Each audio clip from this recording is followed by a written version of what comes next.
We are back with Fran Johnson with Keller Williams Realty. We're talking about the current stage of housing market and answering your questions. And so during the break, we were talking about, okay, what is the bottom line for like all of these changes? And really the bottom line for all these changes is it doesn't affect me, the buyer or seller, as much as it affects the actual realtor. Is that yes?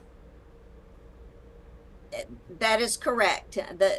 The agent has to work a little bit harder to find out what's being offered by the seller, if anything, and then we go back to the buyer and we work things out. But me as a buyer or seller, we need to know that the realtor is having to jump through a few more hoops and be able to help them with things. That's correct. Okay. All right. Gotcha. All right. So someone's asking this: can you represent yourself and not use a buyer agent? Yes, you can still do that. And no strings attached or anything else that they... No, I mean, if you wanted to represent yourself, you can do that. You can work directly with the listing agent. All right, so someone's asking again, are people still selling homes by owner? And what items should a self-seller do in preparation to sell a home themselves? It's probably the same stuff that anybody should do if they're going to sell a home, even if they're using a realtor. Well, the things that you would do would always be set your house up for sale, or show it, stage it, make your landscaping look good, have good curb appeal, make sure it's clean. And then, of course, you would need to advertise it and get it exposed. Gotcha. And that is, a big part of it too, just getting it exposed and making sure that you're setting up all of those times for people to come by and see it. Someone wants to know, does an open house really help to sell a home? It does help sell it. Most agents are using that always now when they first put the house on the market.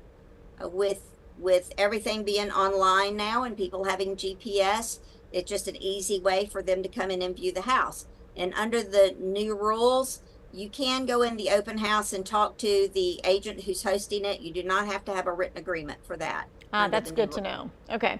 And here's another question about that. Does the NAR settlement mean sellers don't have to pay buyers broker commission?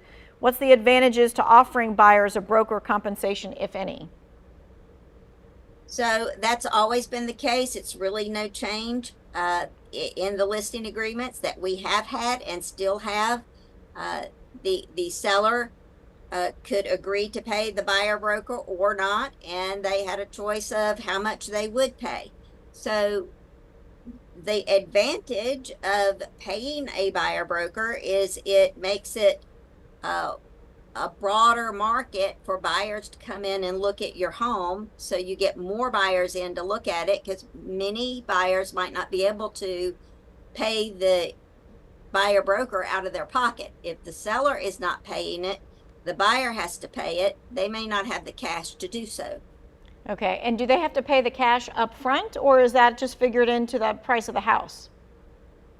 It's typically paid when you close. It could be different. That's also negotiable. So people can charge a flat fee. They can get paid per showing. They can get paid anyhow. It just depends on how each agent has their business structured. And gotcha. Typically it's been a percent, but with the changes, different ways of getting paid may morph and come about. Gotcha. So you need to talk to your real estate agent and make sure that you're really clear about all of these things. Fran, we appreciate you making a complicated topic a little bit simpler. So thank you very much for your time and your expertise. If you missed any of this, it's going to be in the Two Wants to Know section. Right now, we're going to take a quick break and check out the forecast.